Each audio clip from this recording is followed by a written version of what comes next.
भारत की नागरिकता से जुड़े नियम काफी सख्त हैं और इन्हीं नियमों के बीच छिपा है एक बहुत ही सीधा लेकिन बेहद जरूरी सवाल। आइए आज इसी सवाल के तह तक चलते हैं।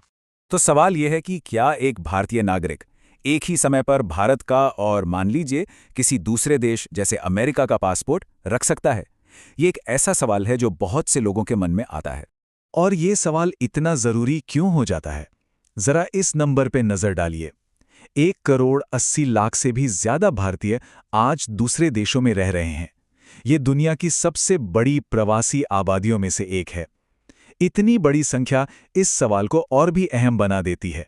तो इस सवाल का जवाब हमें मिलता है भारत के एक बहुत ही बुनियादी संवैधानिक सिद्धांत में। चलिए जरा इसे गहराई से समझते हैं। देखिए, भारत ने एक बहुत ही साफ रास्ता चुना और वो है एकल नागरिकता का सिद्धांत।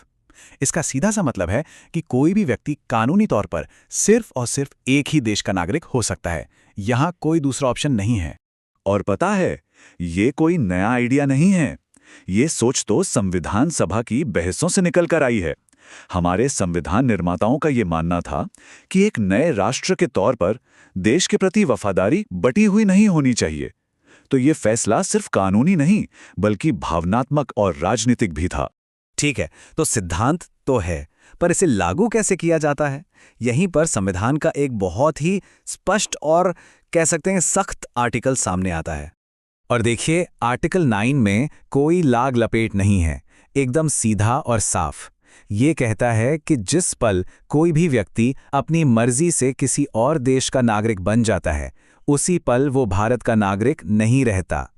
तो यहां सबसे जरूरी बात पता है क्या है? ये सब अपने आप हो जाता है, ऑटोमेटिकली। इसके लिए सरकार की किसी ऑर्डर या घोषणा की जरूरत नहीं होती। ये एक सीधी सादी कानूनी हकीकत है। जैसे ही आपने दूसरे देश की नागरिकता ली, भारत की नागरिकता अपने आप खत्म। तो एक तरफ तो ये इतना सख्त नियम है, लेकिन दूसरी तरफ संविधान नागरिकों को एक मजबूत सुरक्षा कवच भी देता है। आइए देखते हैं कि ये बैलेंस कैसे बनता है। ये है आर्टिकल 10।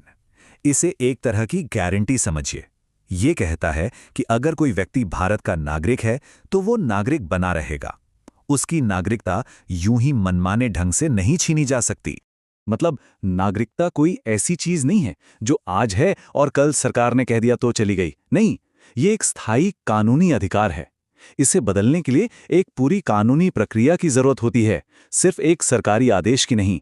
तो सवाल उठता है कि अगर सरकार यानी एग्जीक्यूटिव किसी की नागरिकता नहीं छीन सकती, तो फिर यह पावर है किसके पास? संविधान इसका भी एकदम साफ जवाब देता है। और यहीं पर शक्तियों का बंटवारा बहुत दिलचस्प हो जाता है। नागरिकता से जुड़े कानून बनाने या बदलने का अधिकार सिर्फ और सिर्फ संसद के पास है।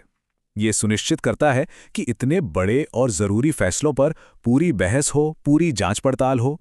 और संसद ने अपनी इसी शक्ति का इस्तेमाल करके एक कानून बनाया जो आज भी लागू है, नागरिकता अधिनियम 1955। यही वो कानून है जो नागरिकता हासिल करने और गंवाने की सारी प्रक्रियाओं को विस्तार से बताता है। चलिए अब इन संवैधानिक सिद्धांतों से निकलकर आज की दुनिया में आते हैं, जो पूरी तरह से ग्लोबलाइज्ड है। और यहीं पर भारत का रास्ता दुनिया के कई बड़े देशों से अलग हो जाता है। जहां अमेरिका, ब्रिटेन और कनाडा जैसे देश दोहरी नागरिकता यानी डुअल सिटीजनशिप की इजाजत देते हैं, वहीं भारत आज भी अपनी एकल निष्ठा वाली नीति पर कायम है। तो फिर सवाल ये है कि भारत अपने इतने बड़े डायस्पोरा से जो करोड़ों भारतीय बाहर रह रहे हैं, उनसे कैसे जुड़ता है? इसका जवाब है OCI यानी ओवरसीज सिटीजनशिप ऑफ इंडिया। ये एक तरह का बीच का रास्ता है जो दोहरी नागरिकता दिए बिना उन्हें कई अधिकार देता है। लेकिन एक बात बिल्कुल साफ समझनी होगी, OCI का मतलब डुअल सिटीजनशिप बिल्कुल नहीं है। OCI कार्ड धारकों के पास विदेशी पासपोर्ट होता है।